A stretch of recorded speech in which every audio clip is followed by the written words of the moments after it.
all of you for coming tonight.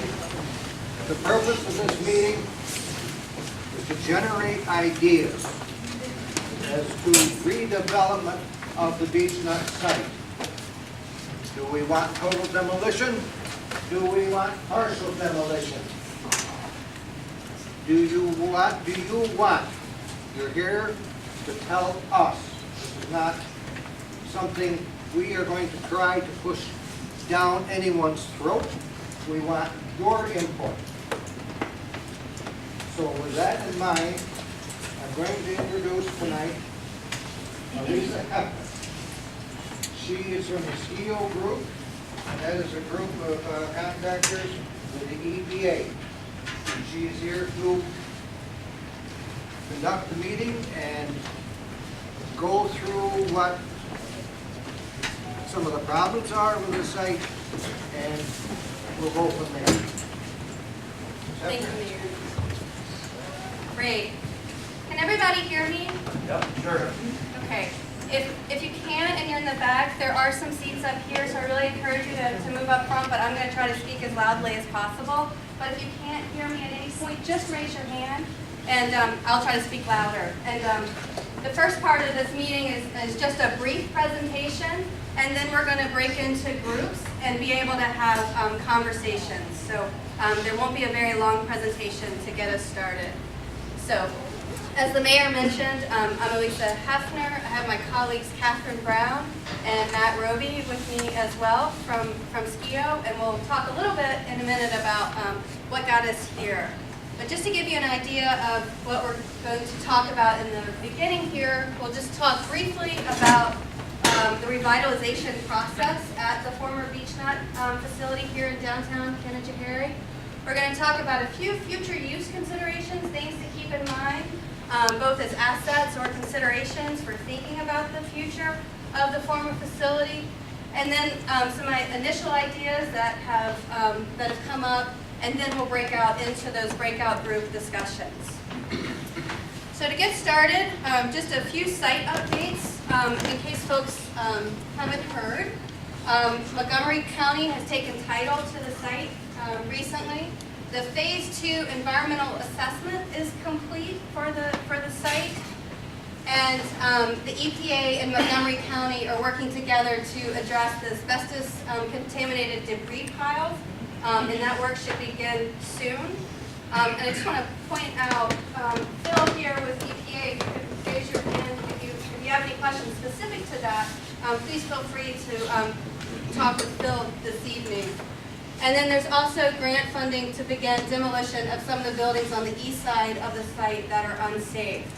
So I know it's been several years since the facility shut down, but I think some good news is that the community might finally start to see some activity on the site after maybe waiting to see that for a while. So there is some good news there, which also means it's a really great opportunity to start talking about what the future of that place looks like.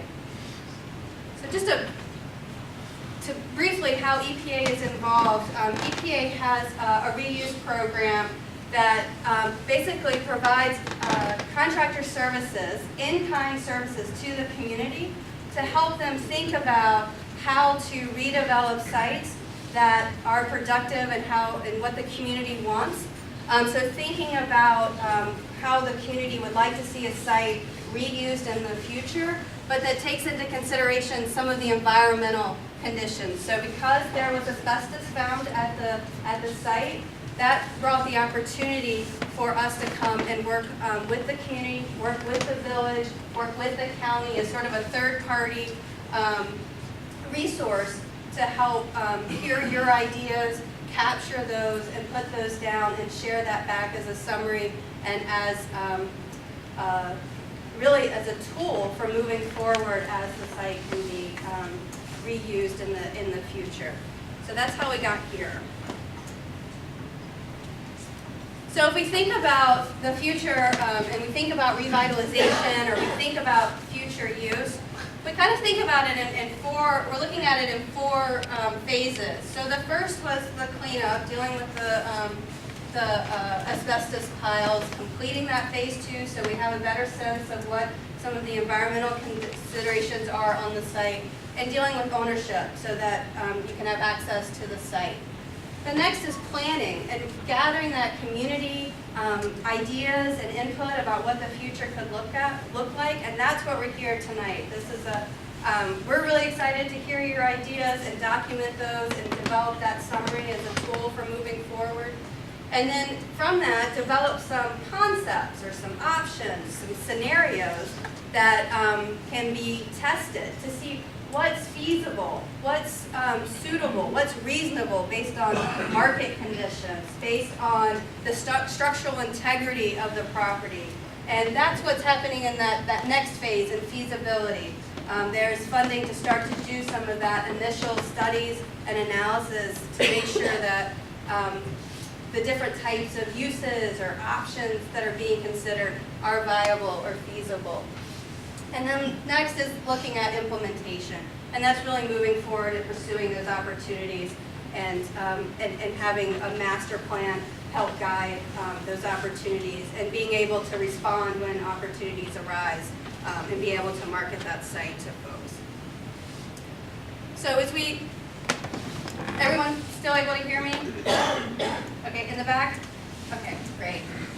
So when we think about the village of Canajoharie in sort of this like regional context, right? We're in sort of essentially located in the Mohawk Valley, and with great proximity and access to the capital region, the agricultural markets, tourism destinations, en route to Cooperstown, Sharon Springs, and then also that immediate access to the Thruway and Mohawk River. So a lot of assets that can be built on and thinking about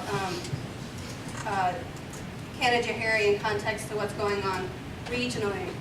And when we think about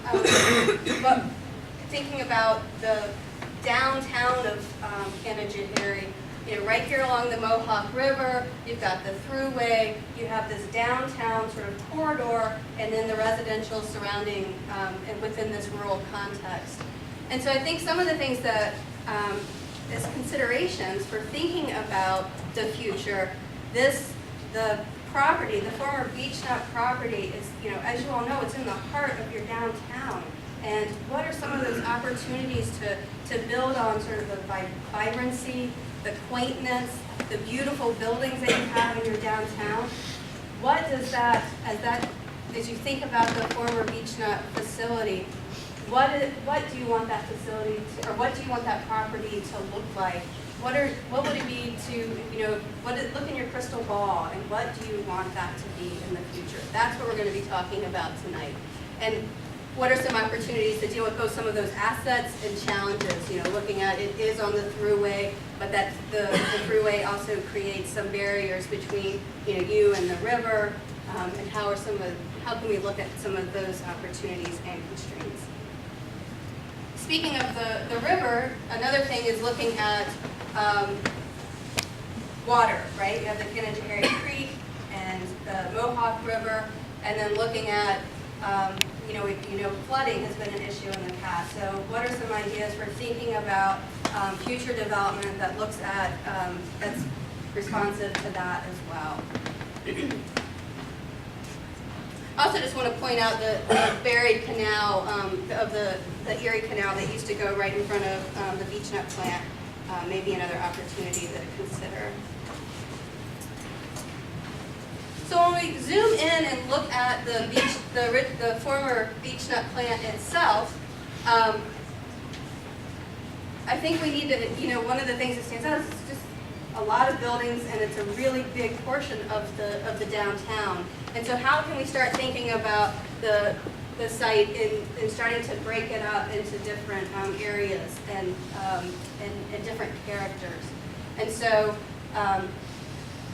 having this large of a site and close to downtown with access to this great business district, the Thruway, the Erie Canal, Bikeway, the Arkell Museum, the Riverfront Park. Yeah. Hot dog, not that screen. Oh, sorry. Thank you. So I want to make sure I know what I'm looking at. So what are some of those ideas for building on some of those assets of being downtown.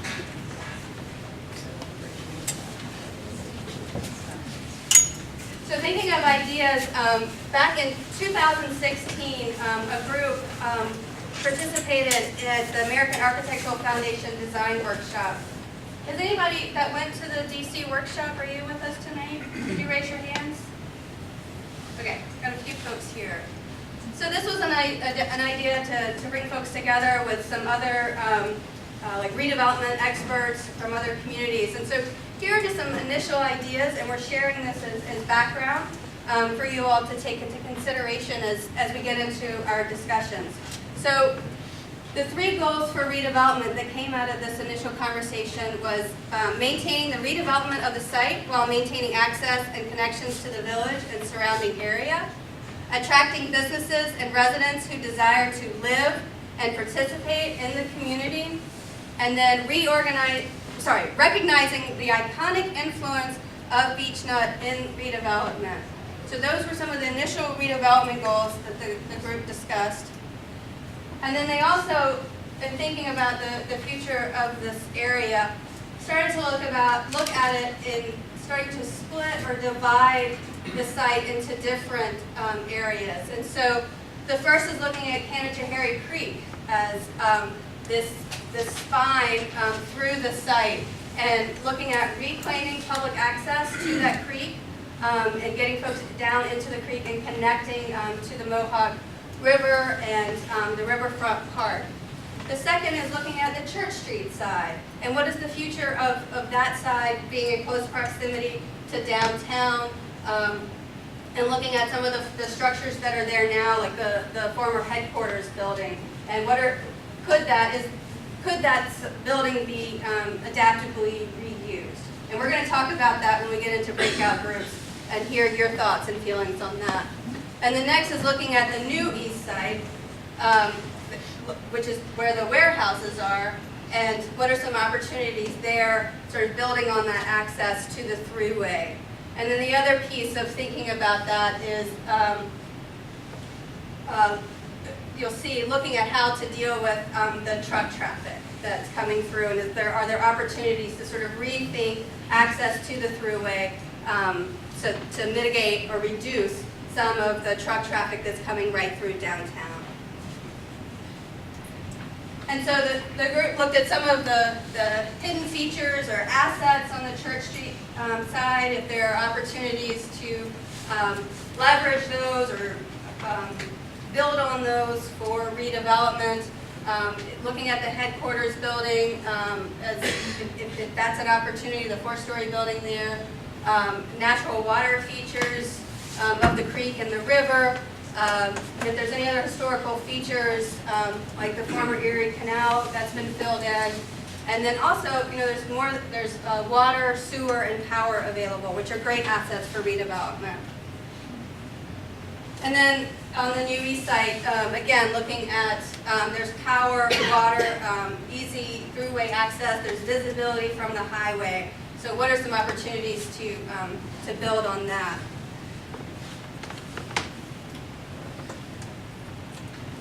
So, I'm going to pause here for a second. Team, did I forget anything big about the site? No, okay. So what we're going to do now is we're going to break out into these groups so that we can hear from you. And you'll see we already have some questions on the boards here. And we're going to start with what makes Canajoharie great? What do you love about this place? Why do you call it home? Why have you stayed here? Why have you moved here? We want to hear what makes this place great. And then the next is, what are the challenges that are facing Canajoharie? And then what are your hopes, visions for the future? I don't think we can talk about the former Beech-Nut as a site in and of itself, because it is such a key part of downtown. So we're thinking about it, the former Beech-Nut facility, in the context of downtown and Canajoharie. So what are your hopes for the future for Canajoharie? And then we'll talk about what are your ideas specifically for the former Beech-Nut site. What would you like to see there? What are some of the qualities? You know, when people pull off the thruway and they're coming into Canajoharie, what's their impression? What do they see when they first get off the thruway? What's that gateway or entry experience?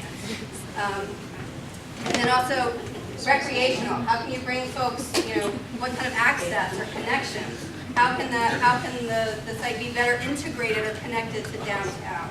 So we'll start talking about ideas for future use. We'll also hear what's the role of the legacy of Beech-Nut for Canajoharie? Are there elements that are on the site now that are worth keeping? Or is there anything worth keeping? Should it all be kept? That's the kind of conversation we can have there. And then we can talk about your vision. What do you hope to see there in 2 years? What do you hope to see in 10 years? And this gives us an opportunity to kind of think over time how things change and can be phased. So after we go into our breakout groups, we'll have some time there. And then we're going to wrap those conversations up around 7:15, 7:30. And then we'll come back together for a moment, and then we'll have an opportunity to turn this into like an open house style. So you can walk around and see what the other groups came up with. You'll have an opportunity, if you haven't had a chance to share your idea, you can write it down on a Post-it note, a little sticky note, and stick it on a map or on a foot chart. And you can also, then it's an opportunity to talk to your neighbors or other folks, or you can talk to us. We'll be here until 8 o'clock. So again, this is really our opportunity to hear from you about what your ideas are for the future and for your village here in Canajoharie. So we have 3 groups. So we're going to have one here. So folks here, we can help you turn your chairs if you need some assistance. We're going to turn here and face this wall. And then we have folks here are going to turn and face this wall. And you're going to be with my colleague, Catherine. And then if we can have everyone in the back, so past the main aisle, come back here and you'll be with my colleague, Matt. Okay? And if you need help moving your chair, just let us know and we can help out.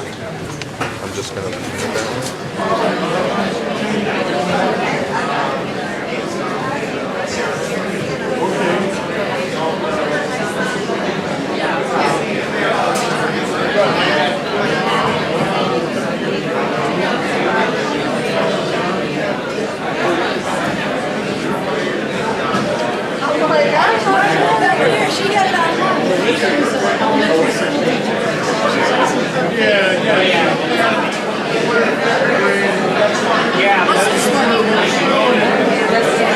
diverse destinations that if you came to Canajoharie, you might do this, but then you might spend, there might be enough things to do that you would spend more time and more money.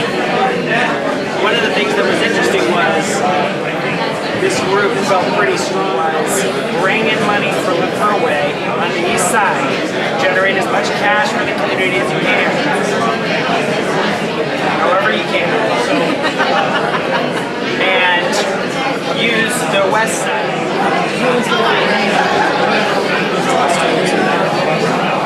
It seemed like there was really strong kind of consensus around that idea, and there was a sort of mixed approach to whether or not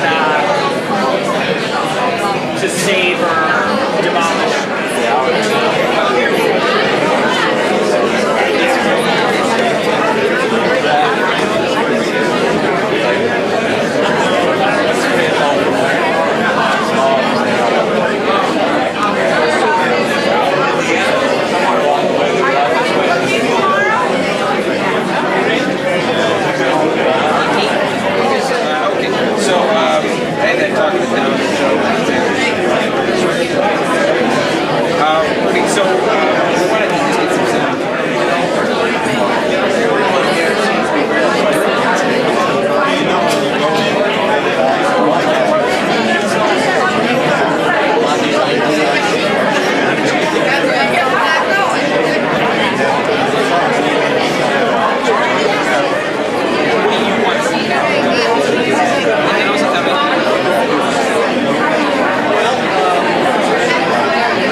Back then, they didn't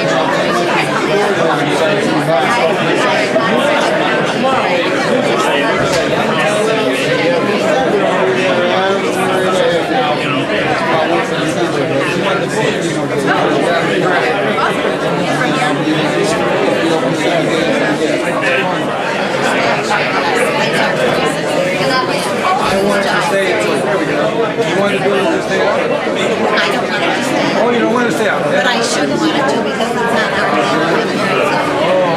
We own all that. They took our hall and moved down the street. Now it's not in a house that's built I know we had a lot of rules that we follow up on. I meant to say that at the beginning.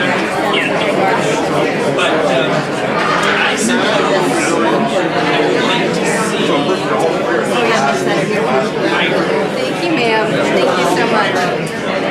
So I've heard a little bit of pushback about the film because apparently the state put in all this money. Great. Thank you, everyone, for sharing all your ideas. Before we walk around and see what our neighbors came up with, I wanted to ask if there's a few folks who want to share something that you're excited about. Is there something tonight that you wanted to share that as your group talks? Is there anything that you're excited about? I'm glad so many people came out to this. So many people stayed home and could play. It was nice to see the community come together. Great, thank you. Anything else that someone wants to share with the group that you're excited about? I'm excited that you guys asked for feedback from the community. Great, Yes, thank you. great. Anything else that someone wants to share that they're excited about? I can almost feel, I can feel the optimism. Yeah. Did you hear that? This group said that they could feel the optimism, that there was definitely a lot of positivity. Anybody else have something that they're excited about? I know, yes ma'am. Well, I'm excited that at least we have like a really good start with the grant money to tear it down, because I have a 10-year-old who's embarrassed to have family visit here because it's such an eyesore. It really drags our community down. So at the very least, we have money to move, get it out of our sight. Okay, so some momentum. Great, so I want to make sure that everyone kind of gets this last little bit here. So what we're going to do now is an opportunity for folks to walk around and see what the other groups came up with. This is also an opportunity if you had an idea that you didn't get to share. This is an opportunity that you can write it down yourself. You can put it on a Post-it note and stick it on any of these sheets of paper. Matt, Catherine, and I are also going to be here, and if you have additional ideas, we can help you note those as well. And I just want to share, so what we'll do is take all these ideas and summarize them. I want to make sure that everyone hears this part, okay? So I'm almost done talking. So we will summarize this information and share it back, and it will be available as a resource. There's also going to be an online survey, and I think that's been, so if there are your neighbors that weren't able to come tonight that would like to be able to fill out an online survey. If they're not online and they would like to be able to share their ideas, I'm sure the mayor or the county would accept those as well and pass those along to us. I'm also going to put up my contact information. If you need that, that'll stay up the rest of the night. But again, I really want to thank you all for coming tonight and sharing your ideas. We have loved the time that we've been able to spend in Canajoharie. It's just such a wonderful place. So now we're going to open it up and have you all feel free to go through and look at the other ideas, and then we'll be here till 8 o'clock. Again, thank you all. Hey, counting.